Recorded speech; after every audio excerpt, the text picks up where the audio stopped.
words to express the mixture of feelings that surround each person here. Sadness for ourselves, because this amazing, courageous woman is no longer here to show us how to deal with adversity every day with a smile. Let me express the family's gratitude for your presence, whether it is in person or virtually.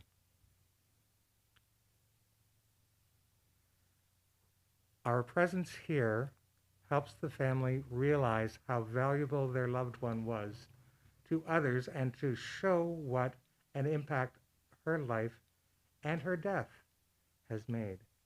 We honor a woman who has touched many lives. Sherri wished was that to have a celebration, a time to gather and hear stories, to laugh and cry, and to acknowledge that we are different because she was a part of your life. Due to circumstances, we are unable to do this now, but the family plans to have a celebration when it is safe to do so. So today we gather to honor a life and mourn a death. Time stands still just for a moment as we stand here to acknowledge what someone has touched our lives. She has left an imprint in our hearts and our souls for all eternity.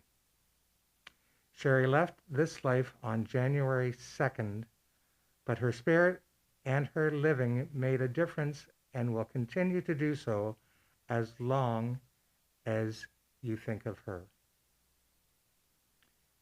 She gave you wonderful gifts of kindness, graciousness, strength, and acceptance, and love. Sherri showed you how to live with challenges and struggles and how to survive. While not every moment was easy and not every memory etched in gold, in the final analysis, Sherri gave to each of you every inch of what she had to offer. She never held back and always tried to give her all. At this time, I'd like to ask Trent to come forward, and he is going to share his memories.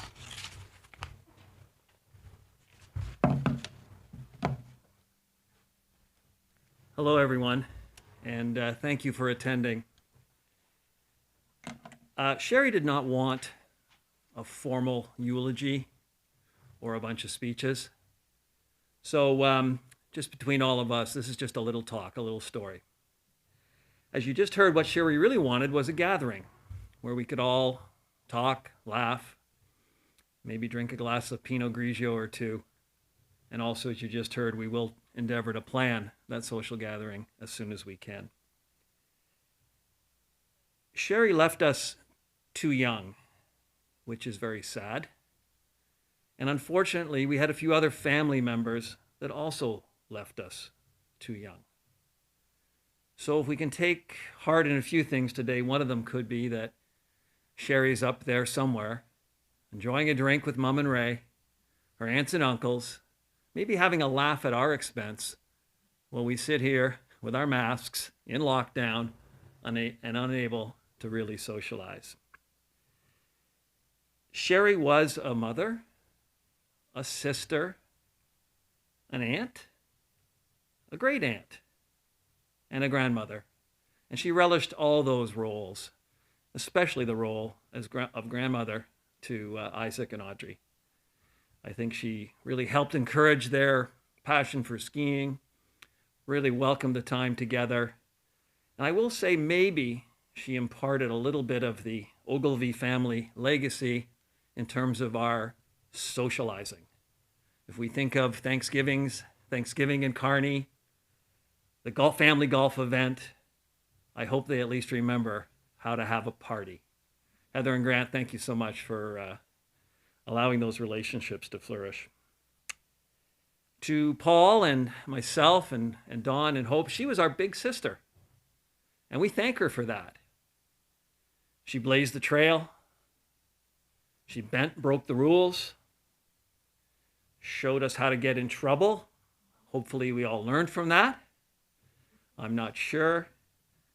frustrated our parents, and I think in the end, she made things a little bit easier for all of us. She was really extremely gifted in high school, but however, chose sort of a different path after she graduated. She headed west. I'm not sure if that mangy dog went with her or she came back with that mangy dog, but she did come back.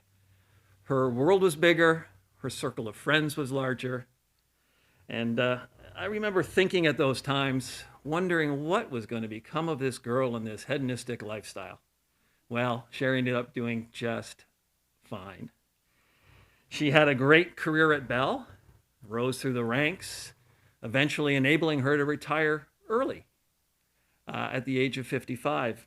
And as we stand here today and think about Sherri and say goodbye, just think how fortunate she was to have those retirement years. 10 great retirement years before she got ill. She traveled, went to places warm. She moved to the Collingwood area, again expanding that circle of friends. But it wasn't all sort of fun and games, although there was a lot of that. Sherri gave back to her community.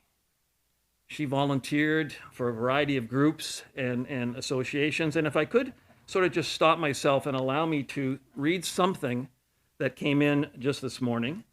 And it's from the Pretty River Probus, one of the groups that Sherri volunteered a lot of time for. And so they have a beautiful statement out, which I assume is on their website. And I won't read it all, but maybe just one paragraph if I could. Sherri joined Pretty River as part of our much-needed influx of new, younger members in 2017. And at the urging of Maureen Chesney, immediately became a valued member of our management team, taking on the difficult portfolio of activities and special events. Sherri built a team of volunteers who called themselves the Joiners, as they all joined Pretty River at about the same time and became fast friends. Particular condolences to those ladies. They have lost a very special friend. Sherri and her team breathed new life into our activities and have added so much to our fun, learning, entertainment, and camaraderie. Sherri's family said she had an affinity to wine and animals, and under her leadership, we actually had wine served on several occasions at the Leisure Time Club.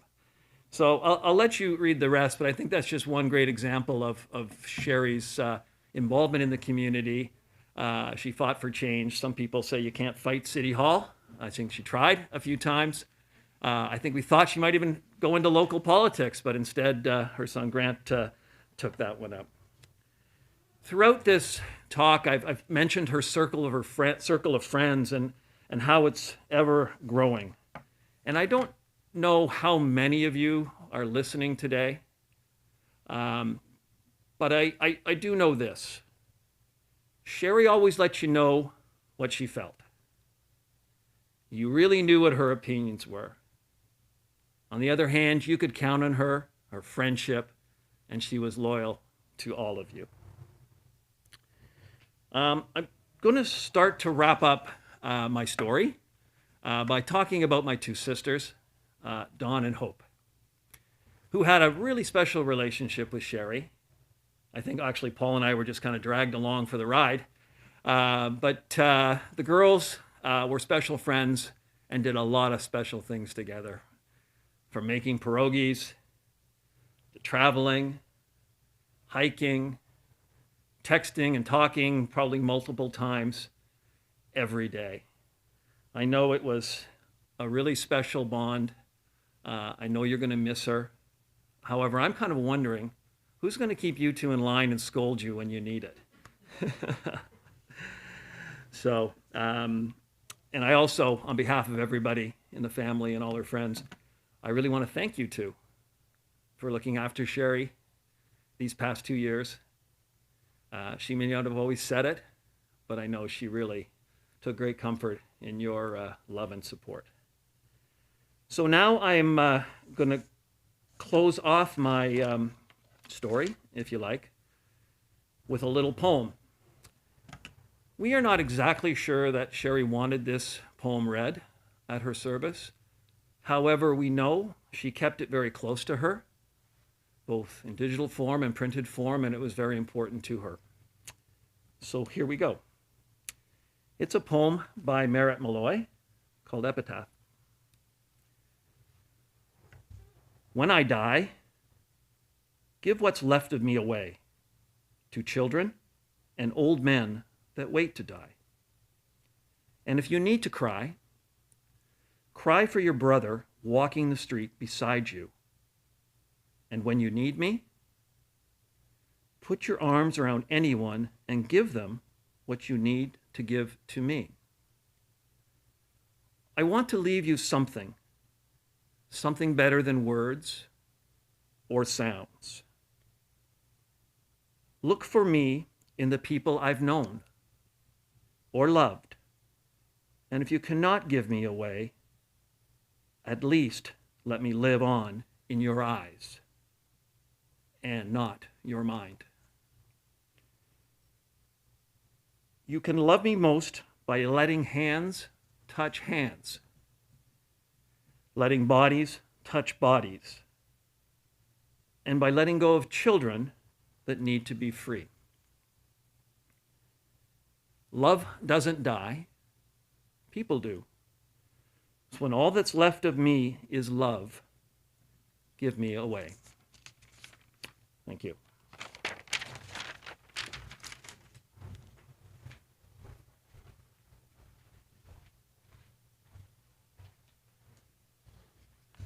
Thank you for sharing those. So I would like to share a poem as well. It's called Miss Me But Let Me Go. When I come to the end of the road and the sun has set for me, I want no rights in a gloomy filled room. Why cry for a soul set free? Miss me a little, but not too long, and not with your heart and head bowed low. Remember the love that we once shared. Miss me, but let me go. For this is a journey that we all must take, and each must go alone. It's all a part of the Master's plan, a step to the road to home.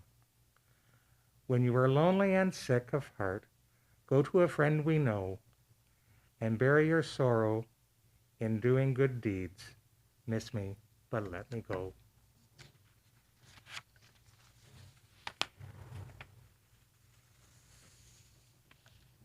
And now I would like to offer a blessing. You may go forward today with a small flickering of light in your soul. May the memories of your loved one begin to bring you comfort rather than pain. May the words touch and presence of others bringing solace. And may you be blessed in your coming in and your going out, grateful for a life lived and a legacy left behind. Go in peace.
my privilege.